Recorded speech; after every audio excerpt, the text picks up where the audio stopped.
How you doing?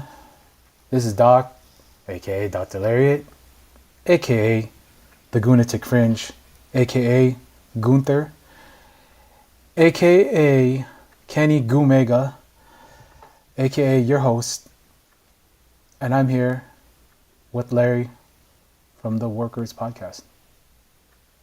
How you doing, man? Yeah, thanks for having me. You have more nicknames than my cats do. Oh, yeah, You know how cats are. They all have 8 different nicknames of them. yeah. But I'm no, man, just I'm glad you had me on to talk. yeah. It's I've been listening to your guys' show, and it's probably one of the best shows covering wrestling literature. Um, and I think those books are great works of fiction sometimes, and sometimes they're great historical articles. And I think you guys were going over like one of the last episodes I heard was like who has the best book. It's always going to be Bret the Hitman Hart because he can chronicle every rat he had in every country from the dome, and I think that's hilarious. That seemed to be at the top of the mountain so far of the books we read. And we just I don't know if you heard the 100th episode, but we did a 64 person tournament Yeah, of just the wacky characters we brought. And Brett won, and I didn't expect that, but I was pulling for Larry Nelson. yeah, it's funny. I ran out of pod. Larry was great too. I think it was just too early that. Plus, Gus wasn't on those. But I would just today. I always feel like I'm further removed from wrestling than I really am, but I realize it pervades my life. But I listened to Stone Cold and Bret Hart talk for 2 hours today at work, and then I listened to Bret Hart's 1994 or 92 year in review with Sean Oliver. I'm just like, Bret's my guy, I guess. I, you put a ass in front of Hitman, you get my opinion on him. And you know, like, well, like, as far as Brett goes, I didn't like him until he became an asshole in WWE. That's when I started to actually like him because when I was a little kid, he's the one that drove me to watch WCW because he wasn't big like Hulk Hogan and he didn't have like the personality. So once I saw Sting and Sting was doing the Scorpion Deathlock, I'm like, oh, this guy's better because he has muscles and he's tall. Interesting. That's funny. I started watching in '92. Okay. Uh, um, and I met my best friend that summer. And he was into wrestling, and he was the only friend I knew into wrestling, and so we became best friends. And he loved Brett. That was his guy. And I hated him at the time. And I don't know what made me come around. I mean, I used to make fun of Brett to him, and I remember we had this epic clash in his backyard when we had just met. He had the WWF replica title, and he was going to be Bret Hart. And I had the WCW one ordered out of the catalog, and I said I can either be Rick Rude or Ric Flair because they had the international title then, and I was Flair. We had a little match in our backyard. He put me in a sharpshooter where he sat down as hard as he could on my back. We hadn't mastered finer points of working yet. Oh man, did you do the Ric Flair head shake of Yeah, I think it's the no no no no no? I was thinking about that today too. I had probably only seen Rick on. I didn't have cable as a kid. Ah, so you only So I seen it probably on only tape? seen him like 10 times. Yet I knew every manner. Yeah, head tapes. But I'm just like, he's so good at getting his character across that even though I'd only seen him a few times, I knew everything about Flair. Oh god, And I think that's a credit to him, even though I make fun of Flair. oh god, Yeah. oh god. Yeah, he's yeah. You know what? Like what I found out like about really good wrestlers is you know everything about them even if they have like an 8 minute match. Like you see like that 7 minute Randy Savage Steve Austin match, and they get across everything about themselves within that 7 minutes. And I feel like that's a really good mark of a really good Yeah. wrestler is you can convey everything that you want to convey within like that allotted time period, whether that's like 7 minutes, 5 minutes, or like 30 minutes. Personally, I think any match above like 25 minutes is too much. but that's my opinion. I side with you. Like, Yeah. yeah, we when we talk about like good wrestlers, good wrestling, and like what goes into like making us want to keep watching. For me personally, I think the best part of pro wrestling match is seeing guys try to win. Like if I'm watching a match and it's two guys going through the motions and like going through every move in their arsenal, but like not trying to like beat each other, but trying to get their shit in.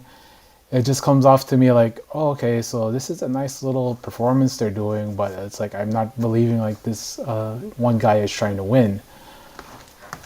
I'm not trying to name my matches, but like it just feels like a lot of the times, especially when we talk about like pro wrestling in America, it's everybody getting through all the moves until it's time to go home. And I don't like you, Cody Rhodes, at all.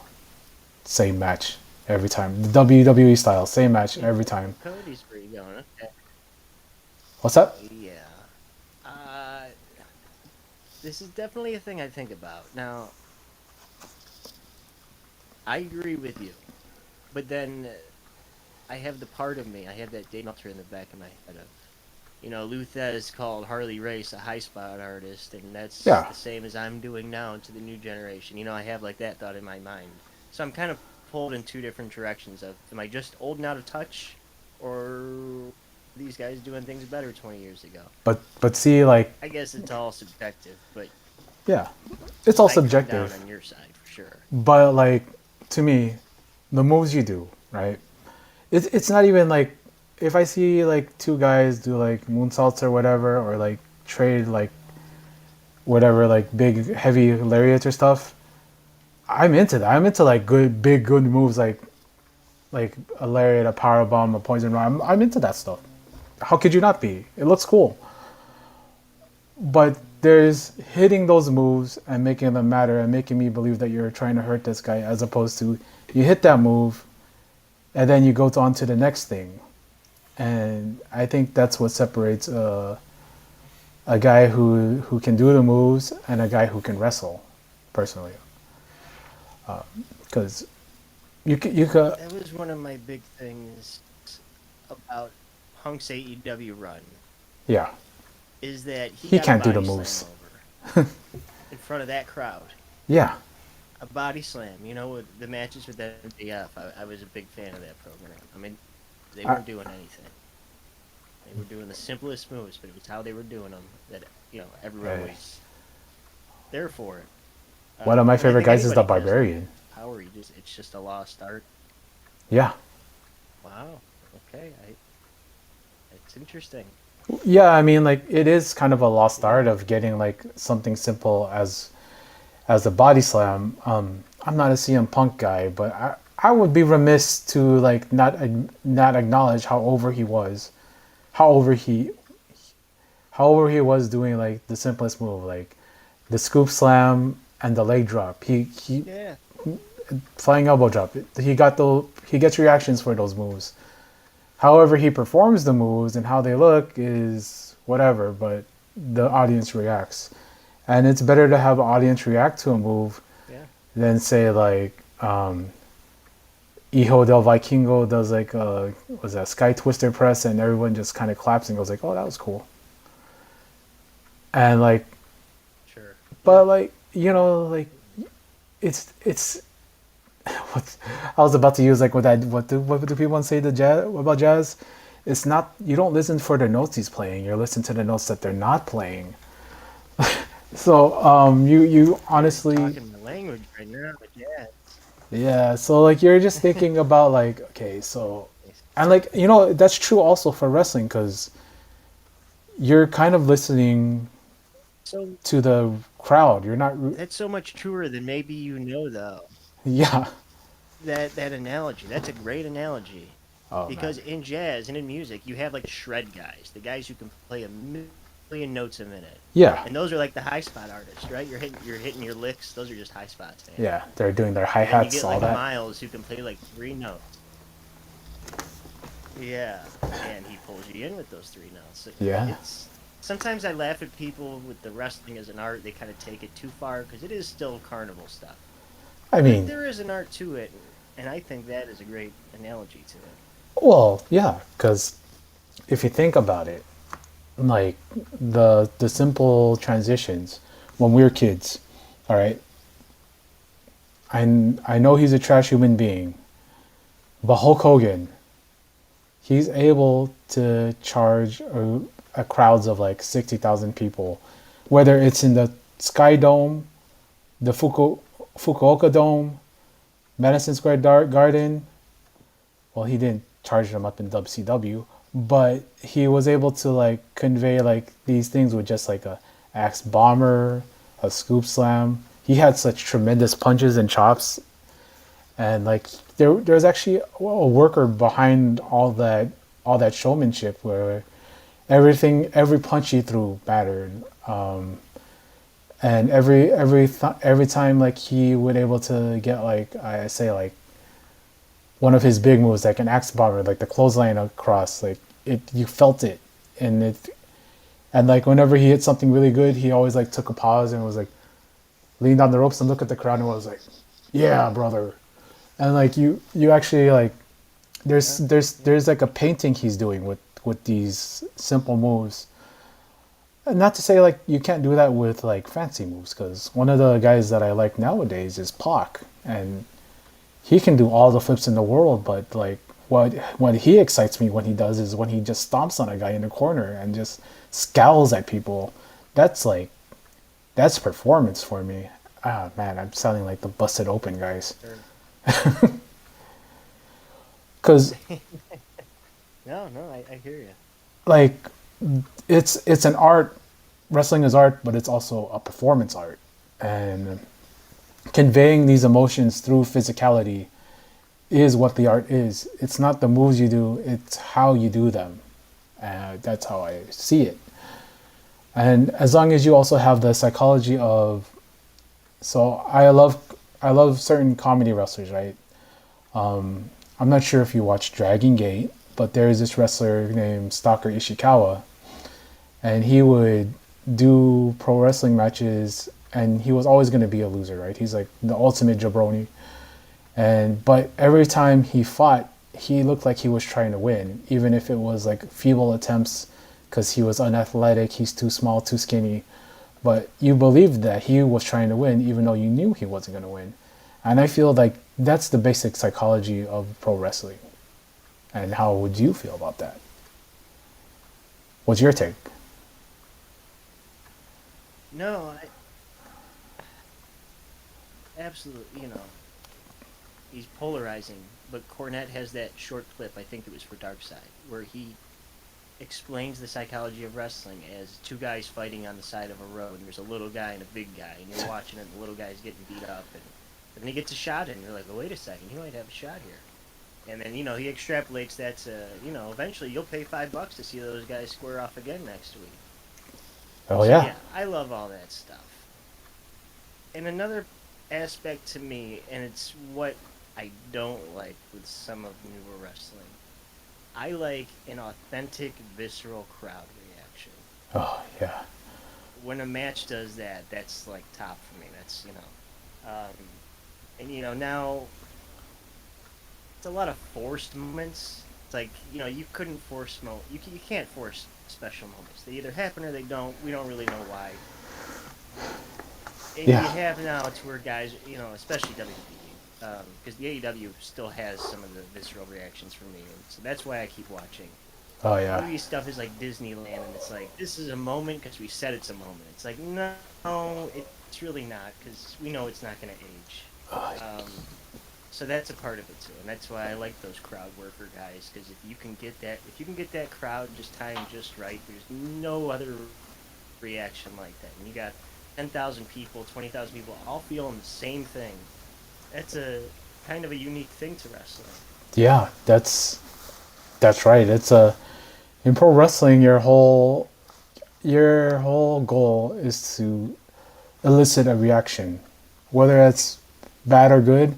At least you're eliciting something. Like, because sometimes Yeah. you watch something a match, and then like there's nothing there. There's no crowd reaction there. Like, what am I gonna say? So Phoenix versus El Grande Americano, they had a match, and there was no heat to it. Mostly because Phoenix is new. Also, that Grande Americano is Chad Gable. Good luck. And but like they had a match and there was nothing there. There was no heat. There was no audible pop for things. There was just a smattering of claps for like cool moves done, and like that to me, that's a problem. I'm not sure if that's the problem is on the performers, because I have seen matches where Chad Gable and Phoenix had got the crowd to stand up on their feet to appreciate their work they've done without doing any promo work beforehand. So I'm not sure what it is, but sometimes you just get matches where guys just don't bring anything out of a crowd, and like, What I yeah, see that too. I'm thinking Rumble when they had that tag match that got ice cold reaction. oh yeah, DIY and And I've MCMG. seen, the Twitter, yeah, blaming the crowd. Well, the crowd sucked. But it's That's really on a the symptom wrestlers. of this new concept of, that's what I think. They're not buying something, you call an audible, you put someone in a damn headlock and you leave it there until they respond to you. Yeah. That's what the guys would have done in like the Bill Watts days. I hate sounding like a curmudgeon going back to this stuff, but Hey. that to me is really the art of, this isn't working. They're looking for something else. Let's give them something else. Sometimes you won't win them over, sure, but just what we called in the back, and if the people didn't like it, it's their fault. Well, Yeah. not really. You're there to entertain them, not yourselves. Yeah, you're there to entertain the crowd, and I rem- there was this match between a couple of weeks back between Ishii and Takeshita. I love Takeshita.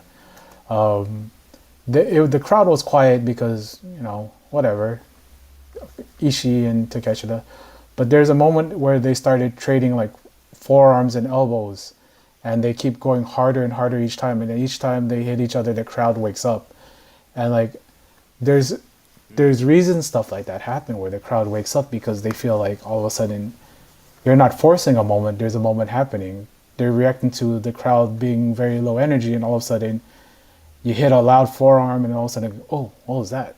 Oh, I hear it again. Oh, and then like you see just these guys trading slobber knockers, and you're like, oh, okay, this is something, like this is turning into a real ass fight.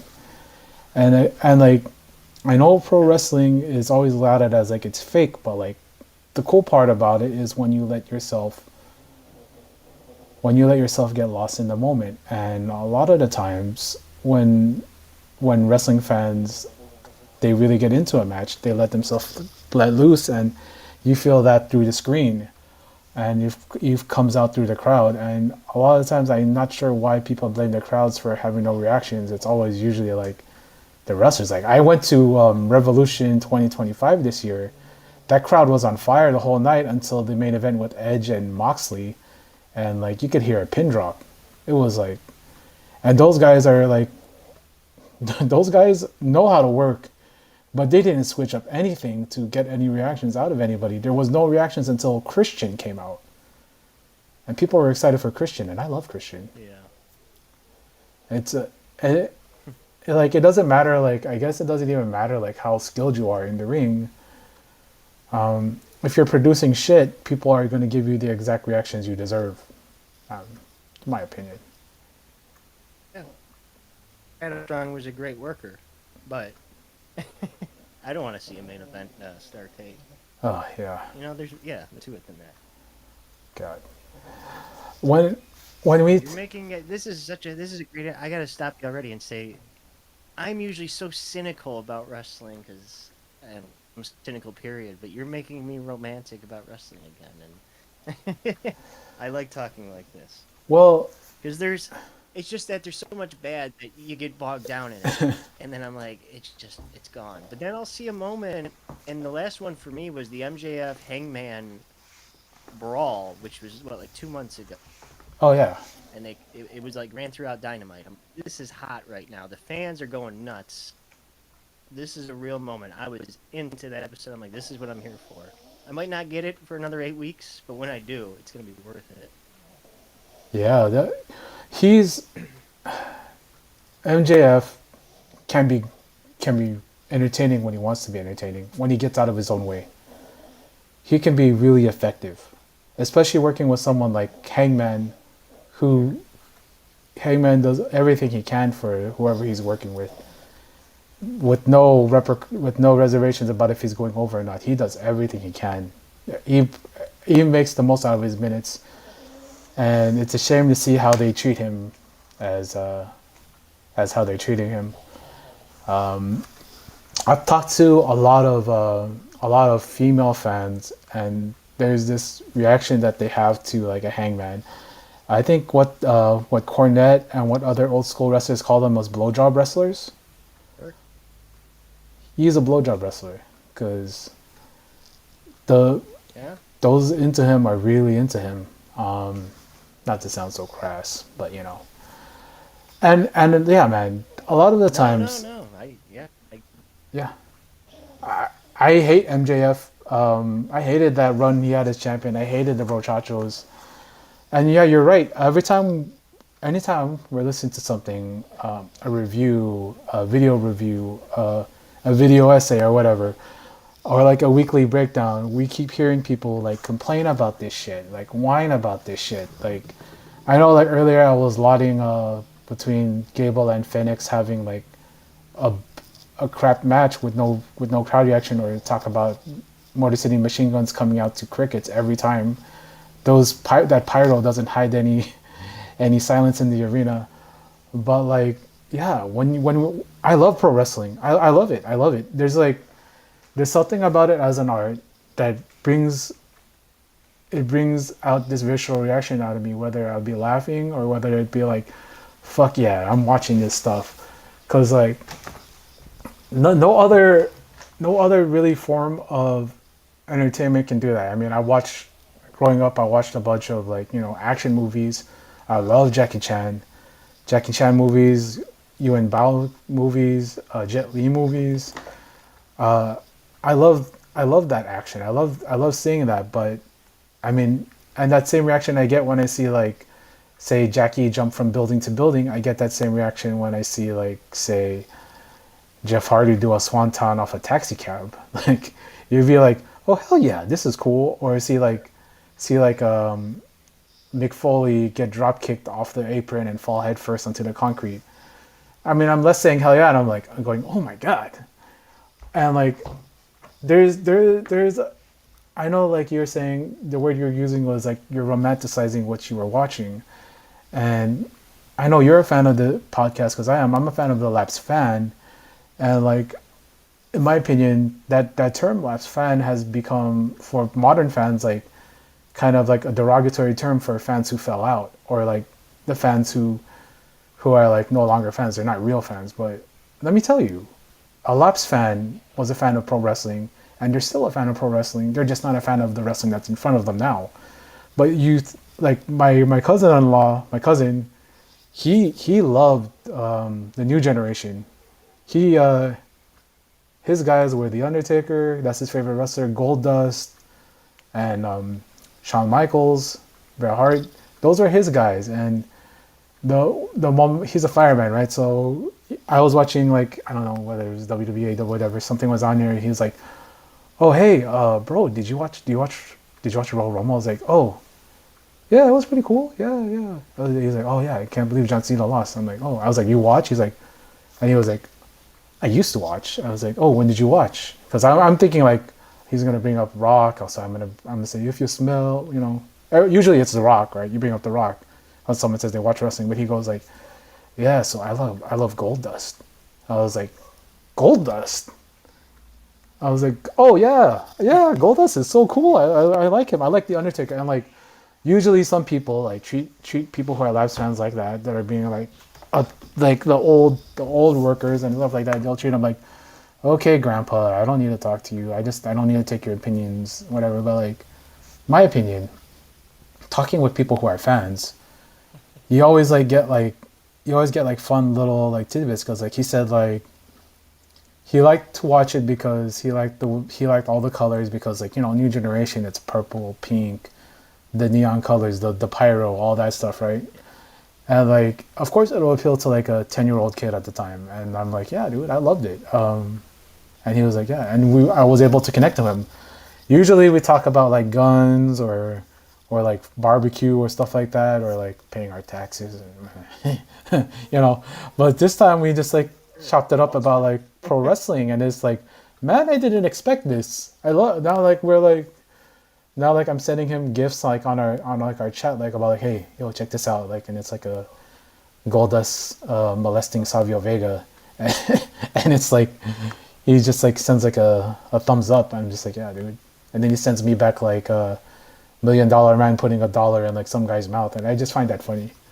That's because you never know, man. You never know, and people just Yeah, like want to disregard people. it's its own language. Yeah, because wrestling fans are gonna be wrestling fans. Yeah. No, I mean,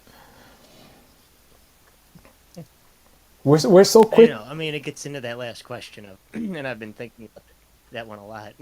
Yeah, because like Of if you're out of the closet or in the closet as a wrestling fan. yeah, that's a good one. I love that one. So are you? Are you in the closet or are you out of the closet? Well, no, and just to expound on it, um, I do hesitate to tell people. Um, and again, I'm not a guy who cares what people think of me, but like work guys don't. I'm at a new job. They don't know I'm a fan yet. I don't bring it up around the young moms. I certainly don't put it on TV. So there's a small amount of shame, but then at the same point, I have a million wrestling toys in this office right now. I'm not really hiding it from anybody. It's just I know who I can talk about it with and who I want to talk about it with, and that's it's the same thing with anything. I don't talk about my other silly interests unless I know that person's into it, and then you do, and you have your own language, and it's the same with wrestling or music or Yeah, movies. Yeah. like you never know until like it just so happened like usually I change the channel when I'm watching stuff, right? But he just came in at the time when like I wasn't expecting him to come in, and I was like, okay, well, I guess he found out, and I guess like the veil is off.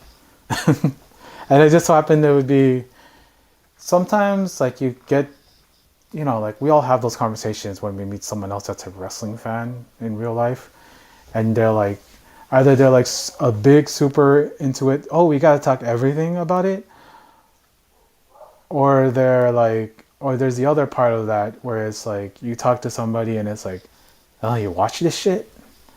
And and to me is in general, I just like I like to avoid having that conversation in general because you never know what's going to be. It could be pleasant, but usually it's just like, I don't want to be annoyed.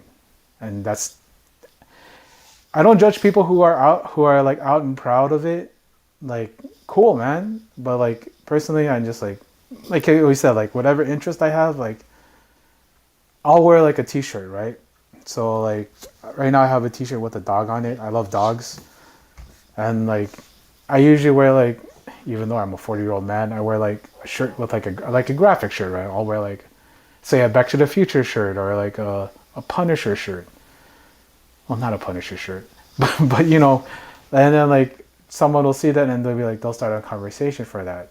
And when I do that, I know I'm inviting a conversation personally. And like when I wear like my wrestling shirts, if someone knows, because like I have a big Van Vader shirt, I have a Bam Bam Bigelow shirt, I have a big Boss Man shirt. I like big guys, and so like when someone recognizes it, like I know like they're actually coming at it from like a. If someone can say, "Oh, that's Big Van Vader," I'll be like, "Oh, okay, cool. You knew the Big Van part," and like I know I can like have like a nice little like little like short conversation with this person. And that's sort of like my little way of saying it. I'm not outwardly saying like I love this stuff, but if someone can recognize like my shirt as a wrestler shirt, and I my wrestling shirt collection is not your typical picture of a WWE guy in a shirt, like just the picture of them with their name on it. It's like one of those fancy like shirts that you get from like those places that take the IP of a wrestler, put on a shirt. That's a whole other thing. But yeah, it's I try to invite I always conversations call on them my own. hipster Y- shirts. Yeah, the hipster wrestling shirts. So it's like when I wear these shirts No, of stuff I like, it's like I'm inviting the conversation because if I don't wear those shirts, then I don't know.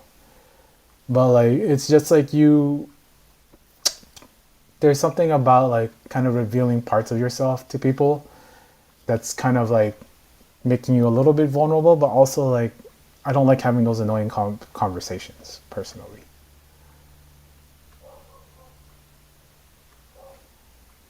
yes, totally. I mean, you said that so much better than I did. I could have.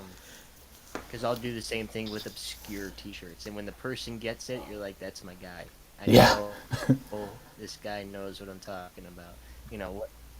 Uh, yeah, absolutely. You're right. It's not wearing the Macho Man shirt that everybody has.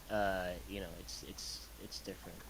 But yeah, that's cool. Yeah. We come from like the generation of hipster people who wear t-shirts that don't look like they make references and stuff. That's like our generation. That's what millennials are known for as the millennial nerd culture is you wear a graphic shirt that's like not particularly obvious to what IP it is, and I think that's pretty funny, honestly. That goes on to Yeah, say, no, I yeah, don't say that the hipster thing. I don't. Yeah, it's a good thing. I don't say it as a bad thing for yeah, sure.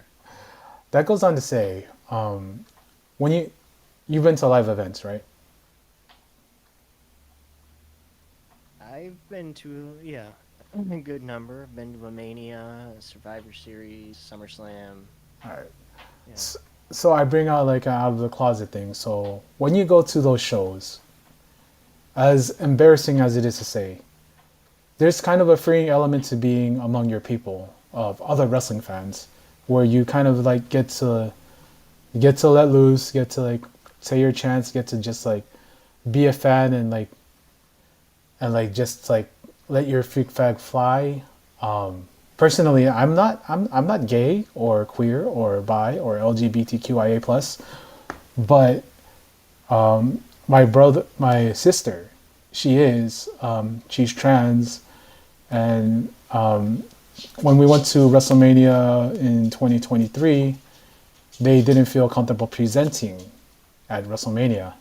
However, once I told them that who the AEW audience is mostly compiled of, she felt more empowered to present female. And being among like your people and the fan base, it's there's something powerful about being in a live wrestling crowd where you get to actually just like let down all notions and just be yourself as a fan. And I think people should at least one time experience that without having to like what's the thing, feel the pain and the shame of watching in a dark room all by yourself, because that's how you should watch wrestling, in a dark room by yourself with nobody else around so that you can watch it by yourself.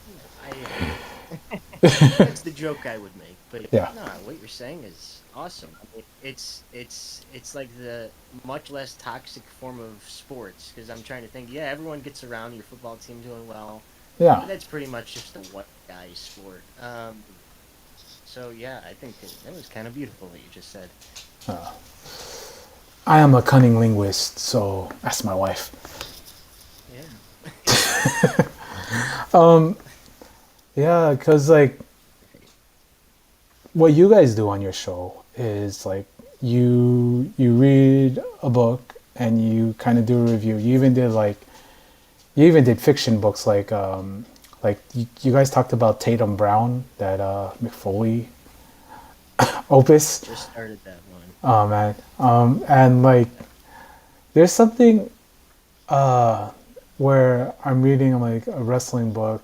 It doesn't even have to be a wrestling book. Like, so I read like one of the more recent Transformers books, and they have Optimus Prime out here doing lariats and burning hammers, and like Nice. that's pretty funny to me, because like it is kind of like because you do see Optimus as like the ace of the company, the ace of the Transformers, and you see Megatron, he's the top heel, and of course the heels faces whatever, and like when you watch pro wrestling, all of a sudden I'm sitting like in front of my wife's library of books. Like everything becomes pro wrestling in a sense to you because you watch pro wrestling, you listen to the podcast, you watch those WWE documentaries, and all of a sudden, oh shit, everything is wrestling. And I hate it when people say that, but like I really hated that video that one Max Landis guy made about wrestling's not pro wrestling. But to me, everything becomes pro wrestling when you watch pro wrestling. And I don't know if that makes me a crazy person or if that's like something else that anybody else feels. Because like, Well, no, not at all. I mean, I mean, I am a crazy person. one So example from a book we read. Listen, me too.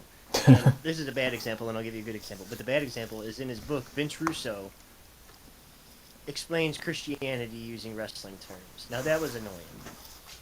However, you're absolutely right. I was like ready to like shoot you down. I'm like, no, no, no. Everything in my life I explain as a heel or a face, a heel turn, a screw job. Who's getting over on me? Do I got heat with this guy? I don't want to be this way, but I am. So you're right. yeah, It all comes back to that.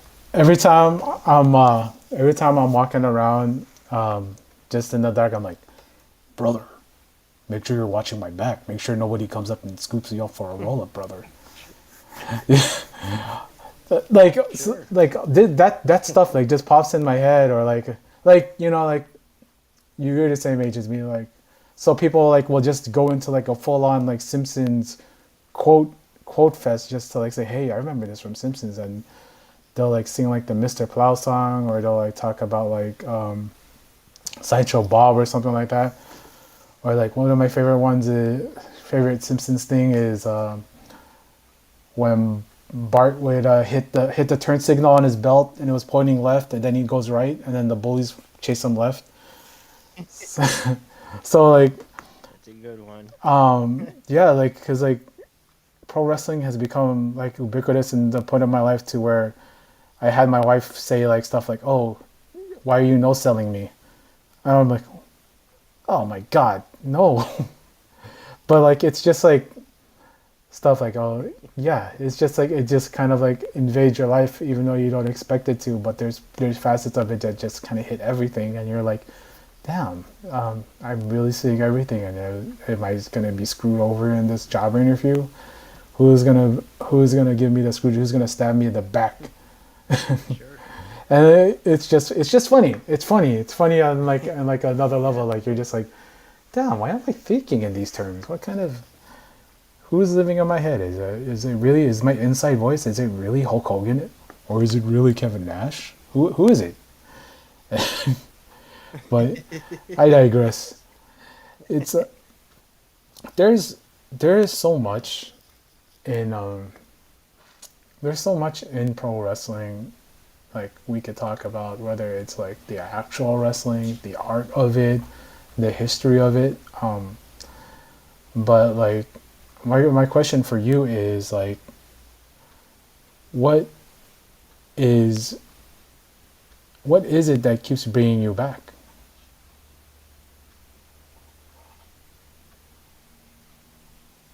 Yeah. I mean, it's a combo of you remember how good it can be, and you kind of keep holding out hope it'll get back there. Hmm. And again, I think it does because when it's good, I will admit that what I just saw is as good as anything. So it's not me clinging to the past. And then again, the crowd response thing. I don't know what I want to say about this. I was always into the as soon as I started watching 92 WWF. SummerSlam 92 is the first recap show I ever saw. Very bright. We know what 92 WWF looked like. Yeah. I go to Blockbuster. I see NWA Night of the Skywalkers, Stargate 86. Dark ass arena. Blood everywhere. I'm like, this is the interesting shit for me. I just always, with music, drawn to like the outcast, the dirtier, dingier stuff. Mm. Um, Again, it's all about that real response. Those crowds in those Crockett shows are on fire. They blow up the I was microphones. seeing something different. So that's the stuff. Yes, yes. Yeah, I don't know what it was, but I don't know. I guess that's what keeps me coming back. Is hope. I don't know. Again, I like the stuff I see. I get so cynical about it. If you hear me watch WrestleMania, you'd be like, "Why are you even watching this? You hate this stuff." Yeah. I I mean, do, but when I'll get that little bit that's good, and it makes it worth it. yeah. I mean, if we're gonna talk about this WrestleMania, about what I enjoyed, because um, there's something. Okay, so people really did not like Cody and John Cena as a program.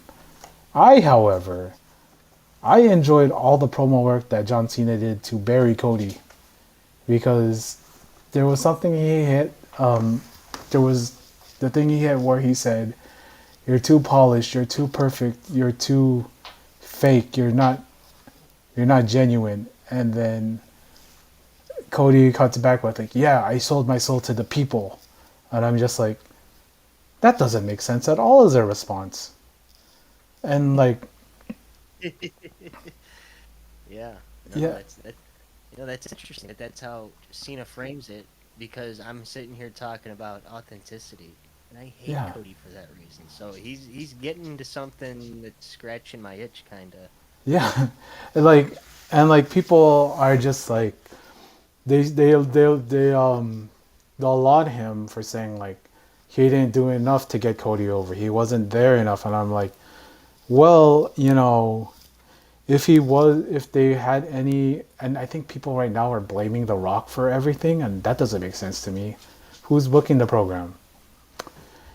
And the problem that I see like with Cody and honestly with MJF is there's an air of inauthenticity. Like there's a fakeness around them, like a saccharine, plasticky, shrink wrapped version of what a pro wrestler should be.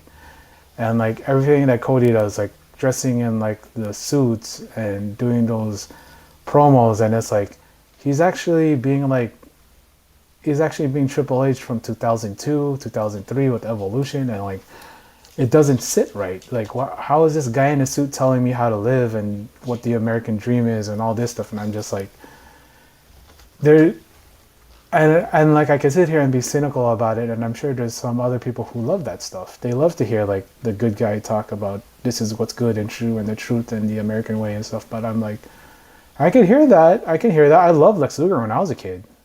I loved the Lex Express.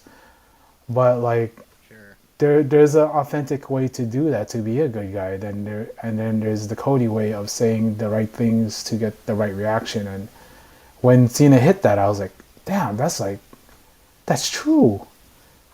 Sometimes in pro wrestling, Yeah. Yeah. you can be too perfect, and that goes into the matches too. What I like is if somebody like stumbles a little bit or struggles a bit with like a superplex, like if like superplex is done so too perfect, it doesn't hit as hard as when the guy struggles to lift the guy up and barely gets him down right before he drops on his head. Like that superflex, you feel it. You feel like the bounce and all that stuff. When something is done too perfect, you get like Yeah. out of it like that was too perfect. It looked too smooth. What is this? But when there's like a little bit of this, and I know like people like talk about botching and like I'm like, oh well, if a good wrestler will use a botch to tell a story, a bad wrestler goes No, back you're to do speaking the my spot. language there. That is one of my. Yeah, Go on. bet Danielson could do it, but you're right. There's not many guys that do. But yeah, no, that's a huge thing with me. Um, you know what it reminds me of is Mind Games 96, Mankind HBK. Oh, They work in those spots where it looks like they're not cooperating, and you're into it. You're like, I don't know which of this is, but it all looks like a fight. yeah. You Shawn know. Michaels like walks, steps out of the ring and walks around and looks pissed off and starts cussing. Oh, yeah, it's so good. Hmm. And you know what? I'm gonna say this. I gotta eat. Oh, Anything we want to hit? Sorry, oh yeah, go yeah. ahead. Oh, if you gotta eat, It's not a hard out. Go ahead. Say something. all right. I got my. This is what I ask everybody because I like to end all my dinners with dessert. And since you're gonna go eat, my question for you is: what's your favorite sweet thing? What's your favorite dessert? How do you like to end your meals? What is yours? I like a couple things. I'm an ice cream guy, but if I'm gonna go like with a thing, I'm gonna go with German chocolate cake. I like coconut. Ooh, okay. Ice cream was gonna be my number one. I'll get ice cream 3 times a week. I got a new Dairy Queen by me. I know it's Dairy Queen. It's not top of the line, but it's easy. Oh, A blizzard. I have 4 freezers Um, full of ice cream. I'll take a picture and I'll show you. um, yeah, please do. I'm gonna judge what kind of flavors you get. Ice cream guy. I'm not a big. I don't know. Cheesecake's okay. I usually don't eat dessert formally. I'm always too stuffed, but then 2 hours later, I'm saying, let's go get ice cream, and that's usually every other night. So Hey, I'd say ice cream. ice cream is great, man. What's your top flavor? See, this one I think is regional, because people not from Ohio don't know, but it's called Superman, and it's Oh, kind of like a three-colored. It's not sure, but it's still ice cream, but that's the tops, and then mint chocolate chip, cookie dough. I don't get too crazy with it. okay. Oh, Sometimes I like the if I you're a go to mint like chocolate chip guy, huh? a local place that has like their own ice cream. Yeah. Oh yeah, yeah. Some of the sea salt stuff is good. But yeah. Yeah. Man, I love ice cream. I can go on about ice cream for as long as I can go on. Probably longer than I can go on about wrestling. But I don't mean to keep you. It's been an honor talking to you. I love this conversation, bro. We have to do it again. Duck 2, drop, get it again. You know. Yeah, I'd be down. You have a lot of similar ideas as me, and you kind of speak about it a little better than I do. So yeah, absolutely, man. It was fun.